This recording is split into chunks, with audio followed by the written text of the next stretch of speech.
प्रधानमंत्री नरेंद्र मोदी ने उत्तर प्रदेश के पूर्व मुख्यमंत्री कल्याण सिंह के शीघ्र स्वस्थ होने की कामना की है।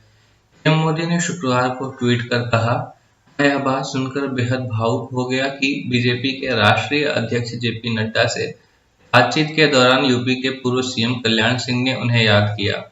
यह बात उनके दिल को छू गई। पीएम मोदी ने कहा, कल्याण सिंह जी के साथ मुलाकात और बातचीत की कई यादें उनके दिल में भी हैं। इनमें से कई बातें और स्मरण भी उन्हें भी याद आ रहे हैं। उनसे बात करना हमेशा कुछ न कुछ सीखने वाला रहा है। यूपी के पूर्व मुख्यमंत्री कल्याण सिंह का स्वास्थ्य इन दिनों ठीक नहीं चल रहा है।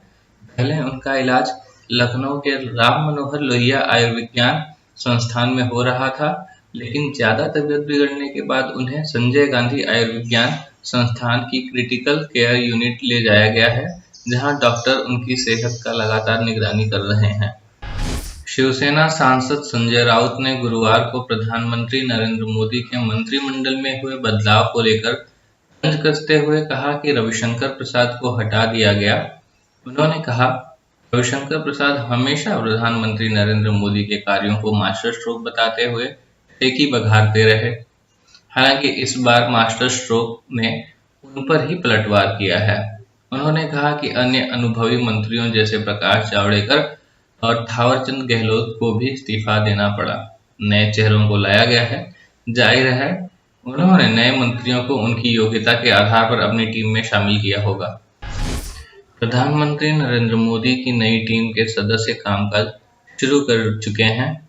केंद्रीय कैबिनेट की पहली बैठक के बाद स्वास्थ्य मंत्री मनसुख मंडाविया ने ऐलान किया कि कोरोना वायरस से लड़ने के लिए 23,123 करोड़ रुपए का इमरजेंसी रिस्पांस पैकेज मंजूर किया गया है। मंडाविया ने कहा कि एक नए इमरजेंसी कोविड रिस्पांस पैकेज के लिए 23,123 करोड़ रुपए कैबिनेट ने अप्रूव किए हैं। इसमें से 15,000 करोड़ रुपए केंद्र और 8,000 करोड़ राज्य आवंटित करेंगे। नए मंत्रियों के साथ बैठक में पीएम मोदी ने कोविड-19 के नियमों का पालन न करने पर भी चिंता जाहिर की और कहा कि लापरवाही के लिए कोई जगह नहीं होनी चाहिए।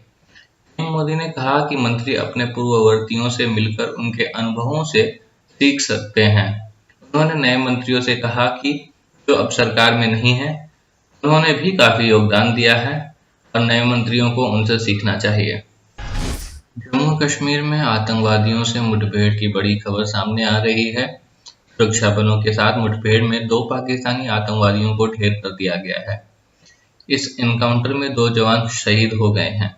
सेना के प्रवक्ता ने जानकारी दी कि सुरक्षा बलों ने एलओसी के पास 2 आतंकवादियों को मार गिराया है। इस मुठभेड़ में 2 जवान शहीद हुए हैं और इलाके में सर्च ऑपरेशन जारी है। भारत में एक दिन में कोरोना वायरस संक्रमण के 43,393 नए मामले सामने आए हैं। देश में कुल मामलों की संख्या 3,07,52,950 पहुंच गई है। पिछले 24 घंटे में 9 से 11 लोगों की इसकी वजह से मौत हुई है। अब तक देश में कुल कोरोना वायरस की वजह से 4,05,939 लोग मारे जा चुके हैं। अब खबरें पाइए सबसे पहले हमारे मोबाइल न्यूज एप्लीकेशन पर। एंड्रॉइड या iOS प्लेटफॉर्म पर जाइए, HW न्यूज नेटवर्क को सर्च कीजिए, डाउनलोड कीजिए और अपनी सुविधानुसार भाषा का चयन कीजिए। खबरों की भीड़ में अपने काम की खबर पाते रहिए।